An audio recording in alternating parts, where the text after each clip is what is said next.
Nous acclamons le Seigneur. Que nos vies ressemblent à ta vie. Alléluia. Seigneur, merci parce que tu nous destines à te ressembler. Et tu veux que nos vies puissent laisser couler des flots qui vont couler à jamais. Et cela est ta volonté, tu vas le faire dans la vie de mon frère et dans la vie de ma sœur. Et en ce moment aussi, nous avons besoin de ta parole. Nous te prions de te révéler à nous et de parler à ton peuple au nom de Jésus. Amen. Quelqu'un pour acclamer le Seigneur? Quelqu'un pour acclamer le roi des rois? Les dieux qui règnent et les dieux qui siègent, une lumière inaccessible. Amen. Nous bénissons le Seigneur qui nous a fait la grâce d'être dans cette année 2021. Est-ce que tu savoures cela? Est-ce que tu réalises que tu es vivant? Est-ce que tu connais quelqu'un à tes côtés qui n'a pas pu traverser? Jusqu'hier, jusqu'en ce moment, il y en a qui nous quittent. Mais toi et moi, nous sommes vivants. Pouvons-nous encore acclamer Dieu pour cette grâce?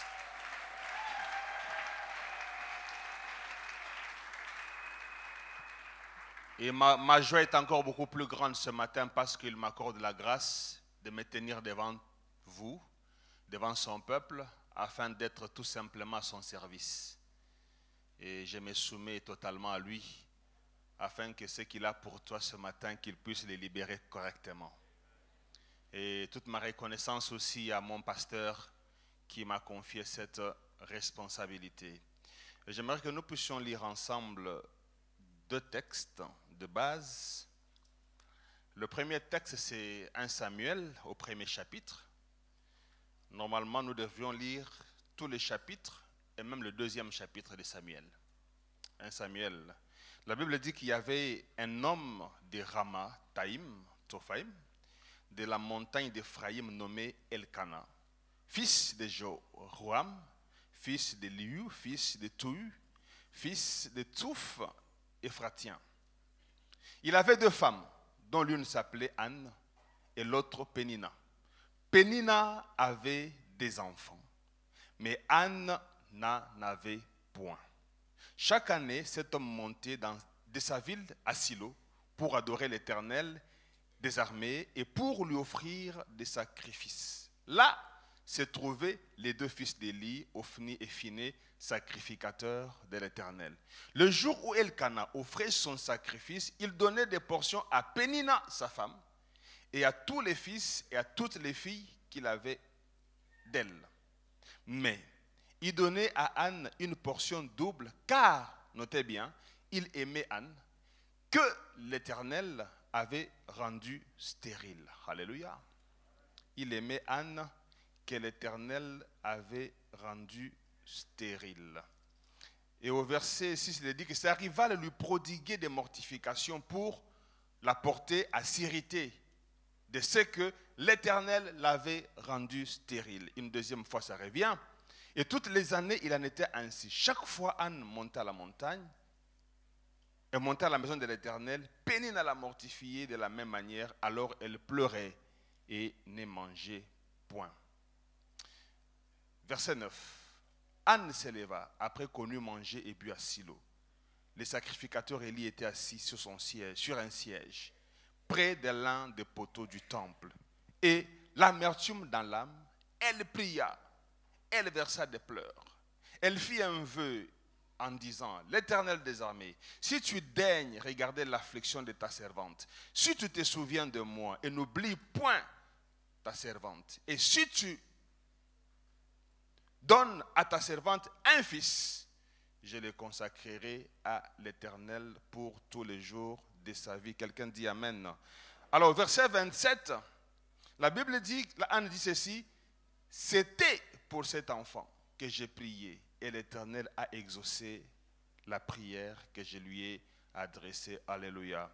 On va y revenir, il y a plusieurs versets que je ne peux pas lire maintenant, mais nous traitons tous les chapitres premiers de 1 Samuel Et même lorsque vous lirez le chapitre 2 de Samuel, ici Anne est en train de louer le Seigneur. Au verset 6, il dit, l'Éternel fait mourir et fait vivre. Alléluia. Au verset 5, il dit, ceux qui étaient rassasiés se louent du pain, et ceux qui étaient affamés se reposent. Même la stérile enfante, cette fois, nous acclamons le Seigneur pour cette parole. Et on peut aussi aller dans Genèse chapitre 29. Genèse 29, nous lirons le verset 31. La Bible dit, l'Éternel vit que Léa n'était pas aimée, il la rendit féconde, tandis que Rachel était stérile. Chapitre 30, 1er au 5e verset. Lorsque Rachel vit qu'elle ne donnait point d'enfant à Jacob, elle porta envie à sa sœur et dit à Jacob, donne-moi des enfants ou je meurs. La colère de Jacob s'enflamma contre Rachel. Il dit, suis-je à la place de Dieu qui t'empêche d'être féconde? Elle dit alors, voici ma servante Bila, va vers elle et qu'elle enfante sur mes genoux et que par elle j'aie aussi des fils. Et elle lui donna pour femme Bila, sa servante. Jacob alla vers elle et Bila devint enceinte et enfanta un fils à Jacob. 2021, le pasteur en a déclaré, quand on a commencé cette année, que c'est une décennie. Ce n'est pas seulement une année, mais c'est 10 ans. Il a dit que c'était les 10 ans d'enfantement. Amen. 10 ans d'enfantement. Et ce matin, je vais entrer dans ce grand thème de l'année pour nous parler de la place de Dieu dans le processus d'enfantement. Tout le monde rêve enfanter. Tout le monde s'apprête à enfanter. Et nous avons dit, il a été aussi dit que l'enfantement, c'est un terme qui ne dit pas la même chose pour tout le monde. L'enfantement, c'est un terme qui peut avoir plusieurs significations selon la situation de chacun. Enfanter peut signifier pour quelqu'un, effectivement, donner jour à un enfant. Enfanter, c'est aussi ça. Et ça vend tout ça. Une femme, un couple qui veut donner jour, qui veut donner naissance à un enfant, ça s'appelle enfanter. Mais il y en a d'autres qui ont des enfants, mais qui cherchent à enfanter dans d'autres domaines. Quelqu'un dit Amen. Enfanter peut aussi signifier produire quelque chose qui n'existait pas avant. C'est ça aussi enfanter. L'enfanter, c'est aussi laisser sortir de soi quelque chose de nouveau qui n'avait jamais existé. C'est ça aussi enfanter. L'enfanter, c'est aussi le fait de se multiplier partant du peu. Tu as peu, tu te multiplies. Tu as un, de ce un-là, tu donnes naissance à beaucoup d'autres. C'est ça aussi enfanter. Quand on était au début dans l'évangélisation, ceux qui évangélisent le savent, il y a le principe de multiplication spirituelle. Ce que tu as entendu de moi, confie-les à des hommes fidèles capables de confier à d'autres. C'est la multiplication. C'est aussi enfanter. Alléluia.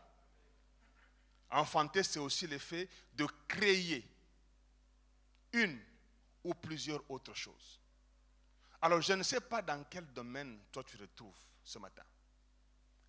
Le problème, c'est de savoir que à la fin de cette année, ou à la fin de ces 10 ans, chacun devra faire un bilan de ce qui a été sa vie. Et vous savez, quand l'Église décrète des choses, la Bible dit que Dieu a donné à l'Église le pouvoir de lier sur la terre et cela est lié au ciel. Amen. Donc quand on déclare des choses, des thèmes, chacun entre dans l'affaire à sa manière. Et ce message, je vais le subdiviser en 2 parties. D'abord, je parlerai de quelques préalables à considérer. Et enfin, je parlerai vraiment de la place de Dieu dans le processus d'enfantement, dans le processus de la multiplication, dans le processus de la création, de la productivité. Parce que chacun est appelé à produire, à se multiplier. Le premier préalable, c'est ce que j'avais déjà abordé cela, c'est que chacun doit identifier dans cette diversité de définitions laquelle correspond à sa situation. Et comme ça, tu pourras te préparer en conséquence, tu pourras prier en conséquence, tu pourras travailler en conséquence, de telle sorte que cette définition-là, ça cesse d'être une théorie et que ça puisse se matérialiser dans ta vie. Vous savez, très souvent, la parole est sortie de la même façon pour tout le monde. Mais ça dépend de comment tu la saisis pour la vivre. Vous allez regarder bien que quand on parle de Jésus, Jésus n'agissait jamais avec des foules. Il y avait beaucoup de foules, mais il y avait toujours des gens qui se distinguaient de la foule. Et c'est ceux qui se sortaient de la foule qui recevaient quelque chose. Le thème a été proclamé. En quoi ça te concerne? Peut-être que toi, chez toi, avec ton épouse, vous avez déjà eu 12 enfants. Il regarde dans cette définition, il y a aussi quelque chose qui te concerne. Amen. Il faut que chacun identifie. C'est le premier préalable. N'entre pas dans cette année sans vision. N'entre pas dans cette décennie sans projection. Ne considère pas que tu es déjà suffisant. Il y a toujours quelque chose que Dieu te réserve. Auprès de Dieu, le stock ne s'épuise jamais. Auprès de Dieu, chaque matin, les bontés se renouvellent. Auprès de Dieu, chaque matin, les compassions se renouvellent. Ce que Dieu a donné hier, il faut le laisser derrière. Il faut faire comme Paul dit, oubliant ce qui est en arrière, on avance vers ce qui est parfait. Alléluia. Il ne faut pas t'asseoir sur ce que tu as déjà réalisé. Entre avec une vision, avec une projection, mais aussi avec une détermination. Le deuxième préalable, qui est très important, c'est qu'il faut s'assurer que nous ne portons pas en nous les germes de la stérilité. Par principe, Dieu aime que son peuple excelle dans tout ce qu'il fait. Par principe, Dieu a promis une vie abondante à tous ceux qui l'approchent. La Bible dit que tant que le ciel et la terre subsisteront, les semailles et la moisson ne cesseront pas. Donc dans le plan de Dieu, il faut progresser avec lui. Dans Jean 10, il dit, le voleur ne vient que pour dérober, égorger, détruire. Moi, je suis venu afin que les brebis aient la vie et qu'elles soient dans l'abondance. Amen.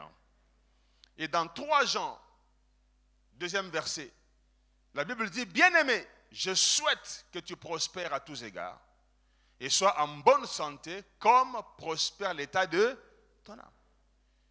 Et quand on lit Psaume 1er chapitre, au verset 3, la Bible parle de la personne qui prend plaisir à la loi de l'Éternel en disant ceci, il est comme un arbre planté près d'un courant d'eau qui donne son fruit en sa saison et dont le feuillage ne se flétrit point. Tout ce qu'il fait, réussit.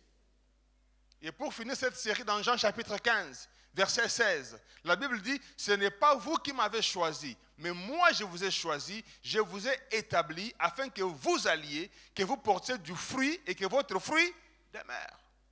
Afin que ce que vous demanderez au Père à mon nom, il vous les donne. Voilà tant de promesses. Il y en a encore plusieurs. Mais malheureusement, il est possible que malgré toutes ces promesses, que quelqu'un voit que dans sa vie, il déploie les efforts, oui. Il réunit toutes les conditions humainement réunissables. Il pense avoir suivi toutes les étapes, avoir agencé tout ce qui doit être fait. Mais à la fin, ça n'accouche que du vent. Alléluia. Cela peut arriver. Mais très souvent, quand ça arrive, ce n'est pas un hasard. Ce n'est pas un hasard. Il y a quelque chose qui cloche et qu'il faut découvrir. Et c'est ce que nous voyons dans les 2 passages que nous avons lus dans 1 Samuel et dans Genèse. Nous voyons 2 femmes qui ont vécu à 2 époques différentes, mais qui vivent exactement la même réalité. Vous avez d'abord Anne.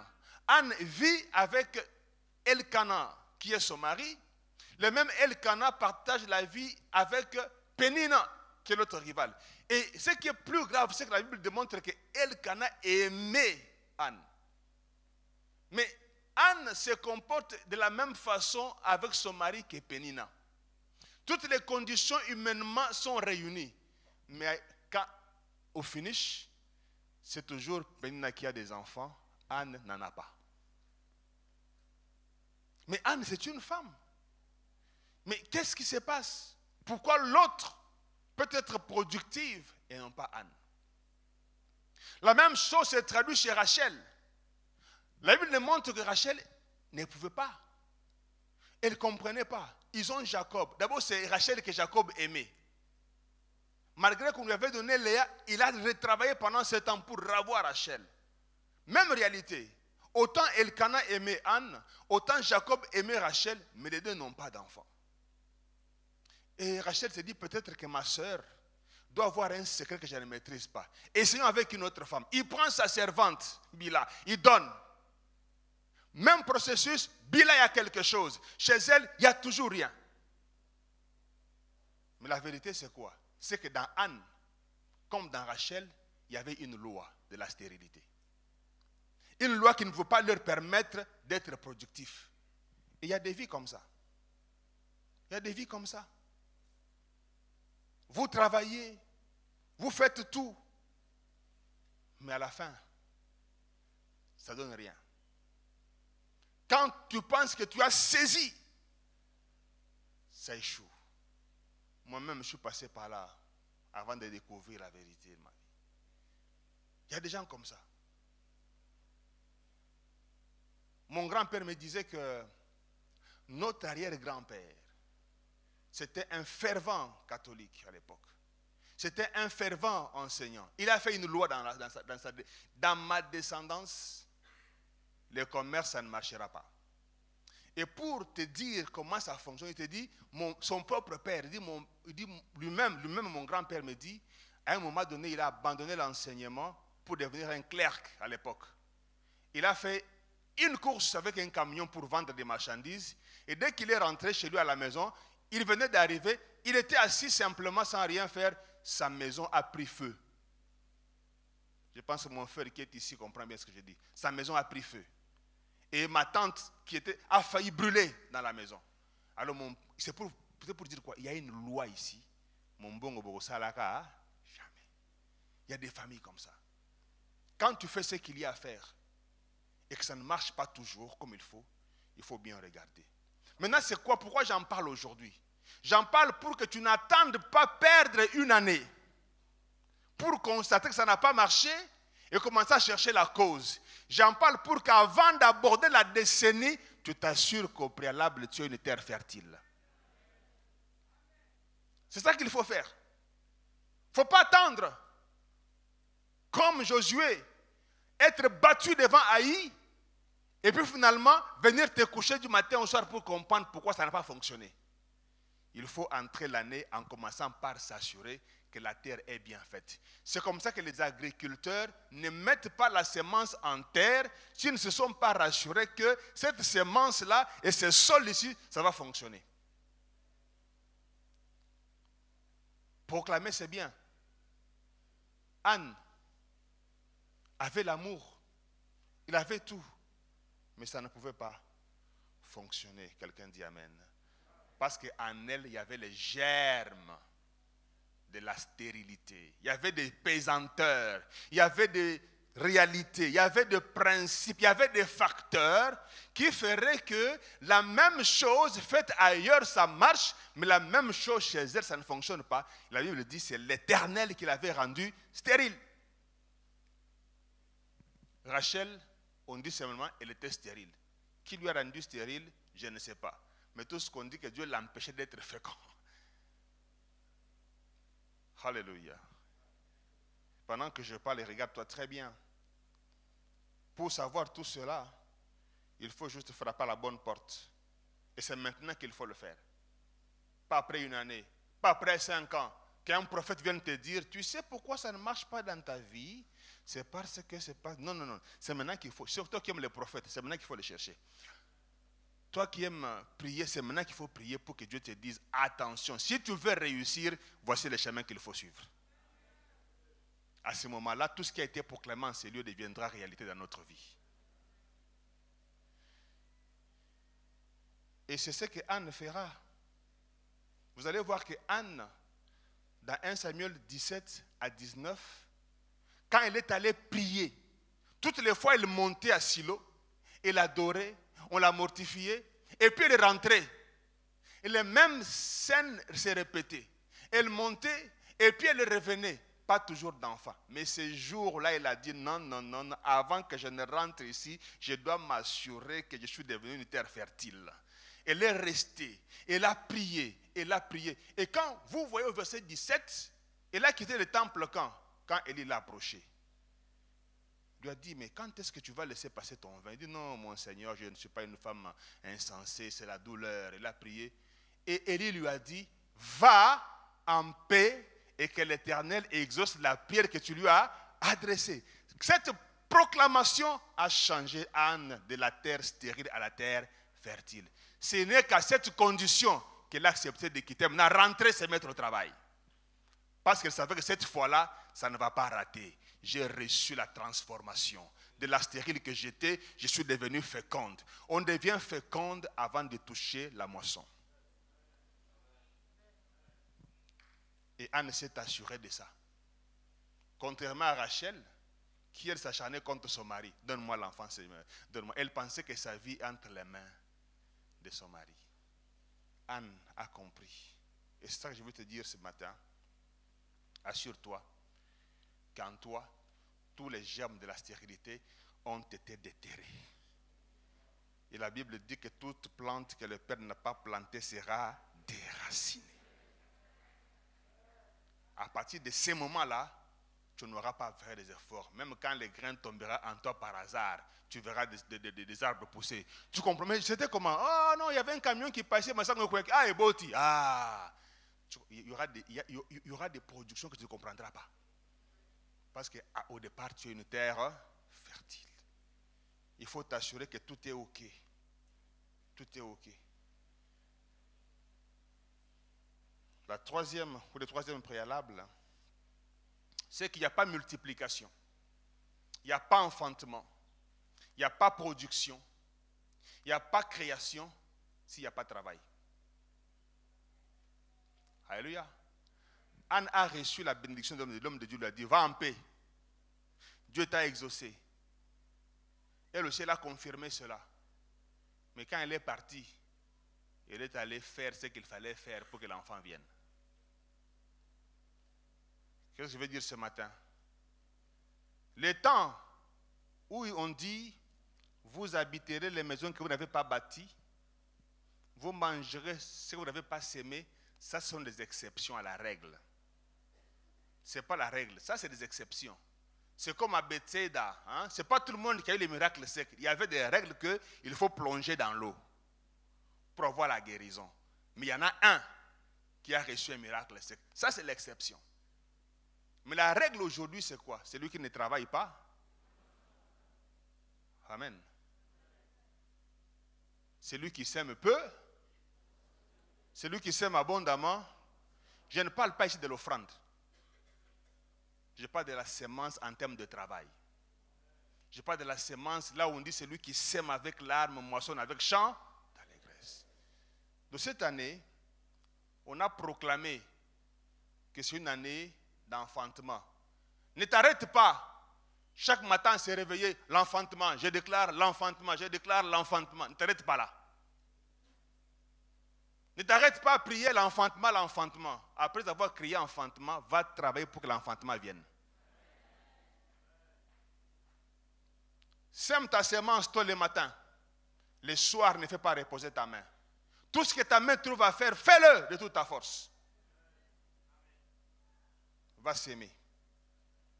Même à la pêche miraculeuse, quand on a dit à Pierre, avance en eau profonde et jette, il a dit, Seigneur, nous avons pêché toute la nuit sans rien trouver, mais sur ta parole, il a jeté les filets.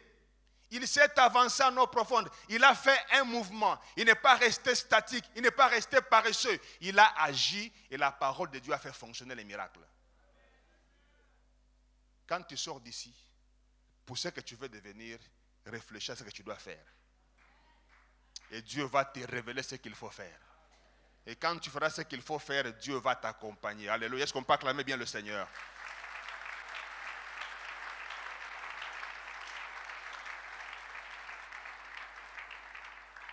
Cette année, quand il s'agira de prier, prie comme si tout dépendait de Dieu. Mais quand il faut travailler, travaille comme si tout dépendait de toi. Et ça va fonctionner.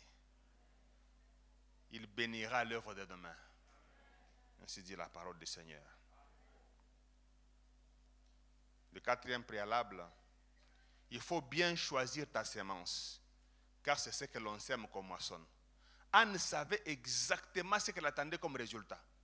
C'est comme ça que même dans sa prière, elle a été précise. Si tu me donnes un enfant mâle, si tu me donnes un fils, il ne m'a pas dit donne-moi, non, donne-moi un enfant, mais un enfant mâle. Quand tu me le donnes, je te le dédierai. Il ne faut pas commencer la vie comme quelqu'un qui dit ce que je vois, je fais, ce que je ne vois pas, je ne fais pas. Dis-toi qu'est-ce que tu veux devenir, à quel niveau tu veux arriver, quel est le résultat que tu veux atteindre. Ça, c'est ta part à toi. Le reste appartient à Dieu. Ta part, c'est de bien planifier ce que tu veux avoir. Maintenant, réfléchis. Par quel chemin faut-il passer pour y arriver? Quelle semence faut-il mettre en terre pour y arriver? Et à la fin, tu auras ce que Dieu t'a promis. Et Anne, quand elle est rentrée, elle a dit à Élie quoi? C'est pour cet enfant que je priais, pas pour un autre, pour celui-ci. Je n'ai pas demandé des jumeaux, j'ai demandé celui-ci. Et Dieu m'a donné celui-ci. Ma prière, c'est que à la fin de cette année, ou quand les 10 ans seront accomplis, que quelqu'un dise, c'est pour ça que j'avais prié. C'est pour ça que j'avais travaillé.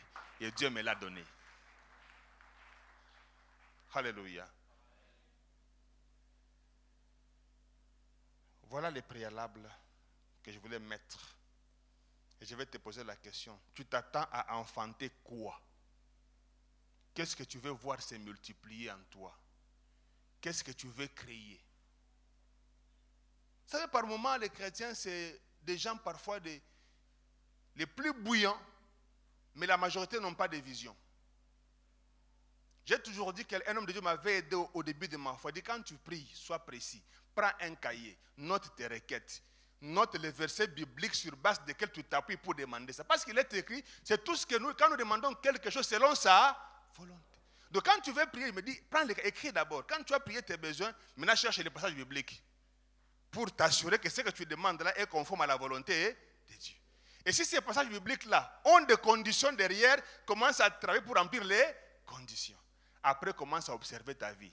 Tu dis la date du début de la requête et quand c'est réalisé, tu coches. Ça a été réalisé. Il y a des gens qui prient, ils terminent. Tu lui demandes, tu as prié pourquoi? Lui-même ne connaît même pas. Là, c'est le chanté Adonai, Sabaoth, Jésus, Giovanna, Fari, Firiri. Mais tu as prié pourquoi? La prière n'est pas une récitation. La prière n'est pas une distraction. La prière, c'est un temps de communion avec Dieu. Tu dois savoir pourquoi tu as prié, de telle sorte que quand l'exaucement viendra, tu vas dire, c'est pour ça que j'ai prié. Alors dans tout ça, c'est notre part. Quelle est alors la place de Dieu dans ces processus? Fais bien ta part. Mais sache que rien, alors rien ne pourra se réaliser si Dieu n'intervient pas. Et nous sommes au début de l'année. Dieu est utile et Dieu est indispensable. Pourquoi est-il indispensable? Parce que premièrement, c'est lui seul qui peut nous aider à mieux identifier si nous sommes stériles ou pas, si nous sommes féconds ou pas, et au cas où nous serions stériles, c'est quoi la cause de notre stérilité? Il n'y a que Dieu qui peut nous aider à comprendre cela. Quelquefois, ce sera nous-mêmes qui sommes la cause de notre stérilité, et il va nous révéler pour dire, change ça, va là-bas, abandonne ça, abandonne ça. Je me rappellerai toujours une fois, j'avais des vraies batailles à mon bureau, beaucoup de batailles, avec un chef qui ne me comprenait pas trop. J'ai dit, oh, je me suis retiré en prière. J'ai prié pendant longtemps pour comprendre. C'était Nzambé. Vous savez, il y a des prières comme ça, là où tu mets ton chef sur le tombélo. Tu les places là, tu les calcines. Et au bout de ma prière, Dieu m'a seulement dit, si vous ne vous entendez pas, en réalité, il est mauvais, c'est vrai. Mais regarde toi, tu as ça, ça, ça. Et la recommandation était quoi? Entre vous deux, maintenant là, c'est à toi de t'humilier. C'est ça la conclusion de la retraite. Je suis rentré, j'ai changé mon attitude et les choses ont été déclenchées. Quelquefois, c'est ça. Quand tu pries, laisse aussi le temps d'écouter Dieu. Que Dieu te montre là où tu vas aller. Il faut arrêter de prier comme si tu monologuais. Puis boum, tu termines. Toi-même, tu parles, ton WhatsApp sonne, tu réponds. Tu continues. Le Dieu te regarde. Non, la prière, c'est dialoguer avec Dieu. Il y a un temps où tu parles, un temps où tu écoutes Dieu. Il peut te parler par la voix audible, il peut te parler par les songes, il peut te parler par les versets bibliques, il peut te parler par la prédication comme c'est ce matin. Il peut te parler.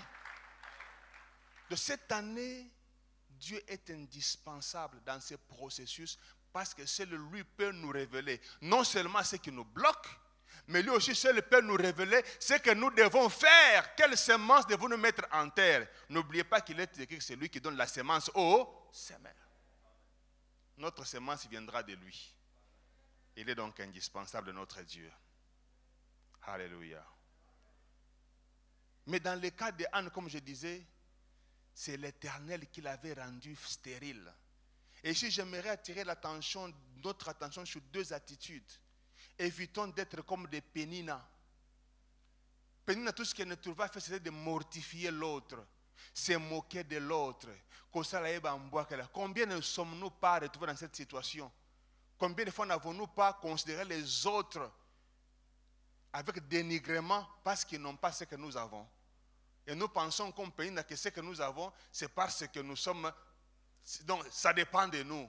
Non, ça ne dépend pas de toi, ça dépend de Dieu. Pénina doit savoir que Dieu pouvait aussi la rendre, elle, stérile. Et Pénina doit savoir que si Anne est stérile, ce n'est pas parce qu'elle a péché. Ce n'est pas parce qu'elle est mauvaise. C'est Dieu seul qui a décidé de la rendre stérile. Chaque fois que toi tu as et que l'autre n'a pas, ne le dénigre pas. Parce que Dieu peut te retirer ce que tu as. La Bible dit qu'as-tu que tu n'aies reçu. Et si tu as tout reçu, pourquoi tu veux te glorifier? Quand tu as reçu et l'autre n'a pas, compatis. Si tu peux aider, aide à la limite. Si tu ne peux pas, au moins prie pour la personne.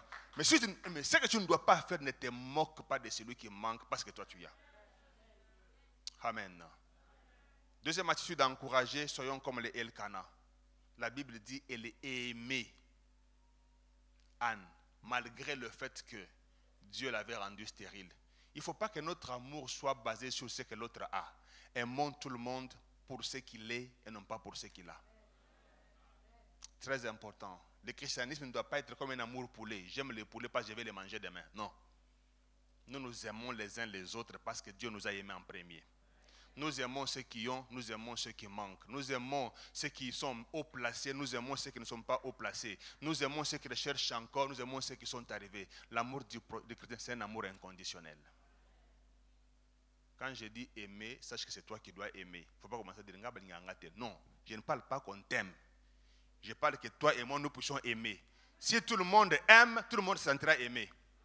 Il y a des gens qui sont spécialistes en pareille prédication. Insiste papa, mutoyo, te yonde linga, yonde kaba. Alléluia. Est-ce qu'on peut acclamer le roi avant de terminer?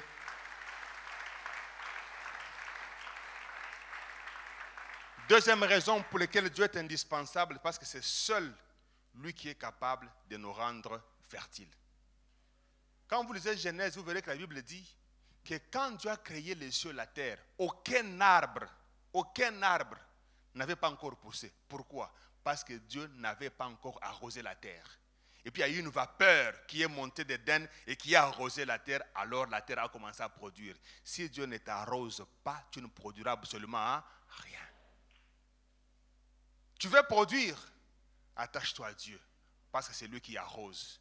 Paul a dit, moi je sème, mais l'autre arrose, c'est Dieu qui fait croître. La croissance vient de Dieu.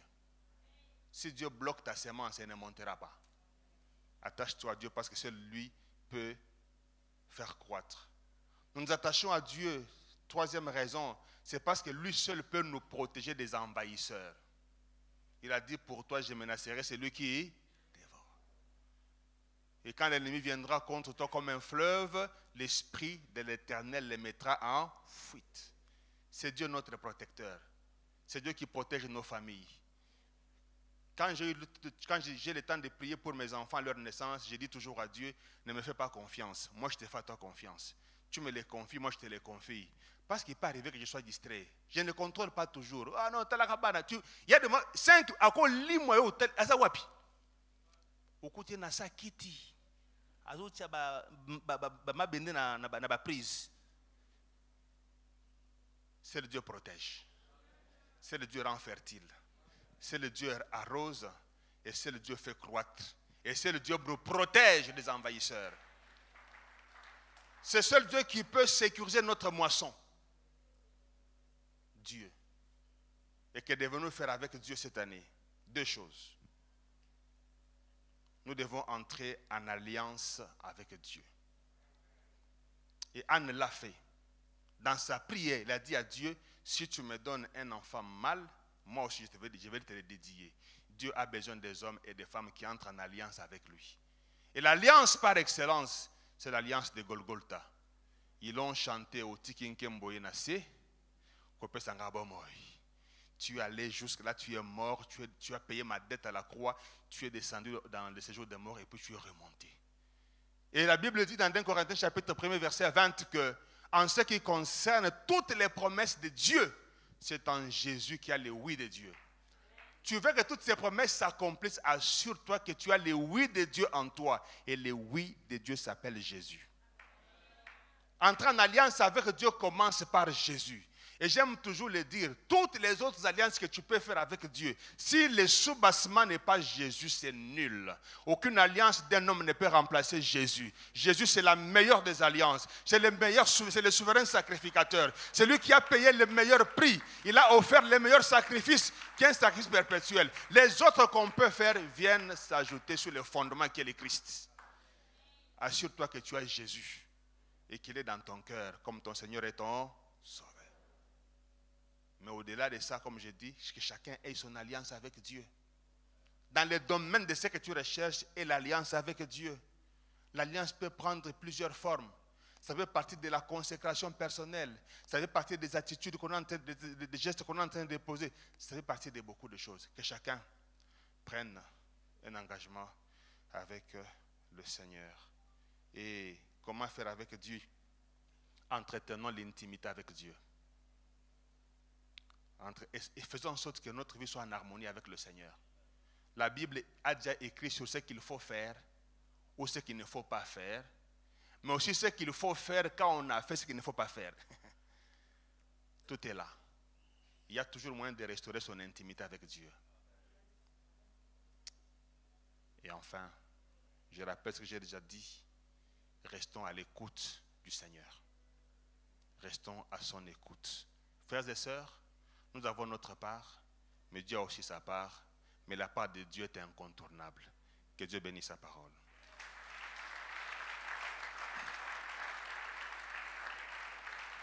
Kovanda pembe ninayo, yangonde maka sinangae, nayo kaka mongongo na, oh yangonde se. Kovanda pembe nina Yahweh yangonde sina nayo kaka mongongo Yahweh yangonde nalingi na banda na banda Kangana umela na umela na yo kamongongo na yo kamongongo na yo yango na lingi na banda gai na banda tikangana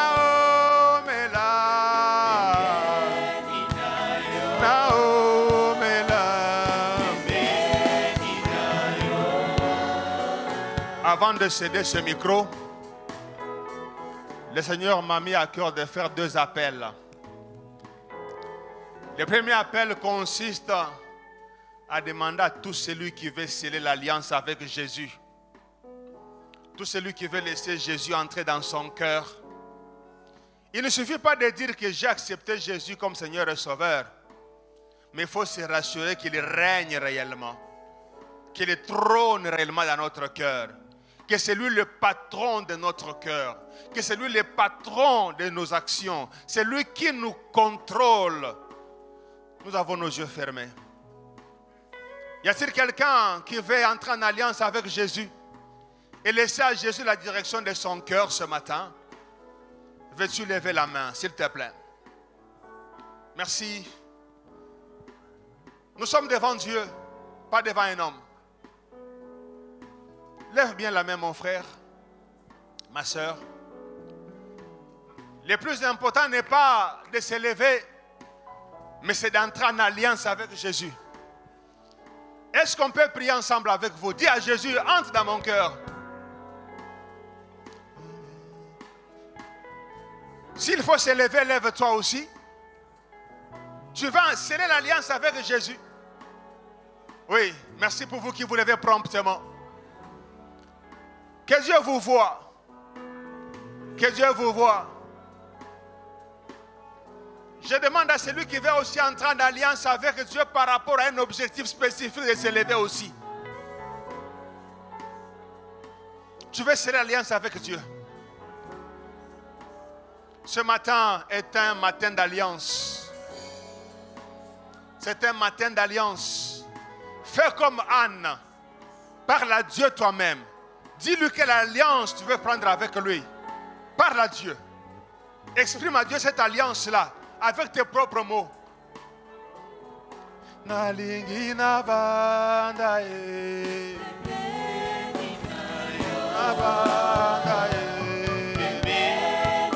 Parlons au Seigneur ensemble ce matin. Chacun de nous prie. Prie, s'adresse à Dieu.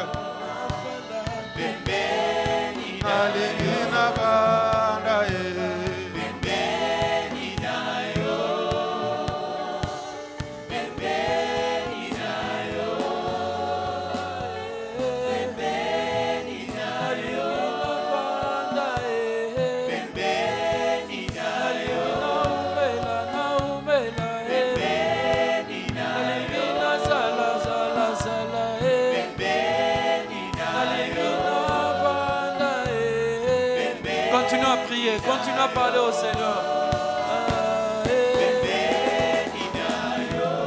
Mon ami intime, Jésus. Mon ami intime, Jésus. Mon ami intime, Jésus. Mon ami intime, Jésus. Mon inanangaye, Jésus. Mon ami.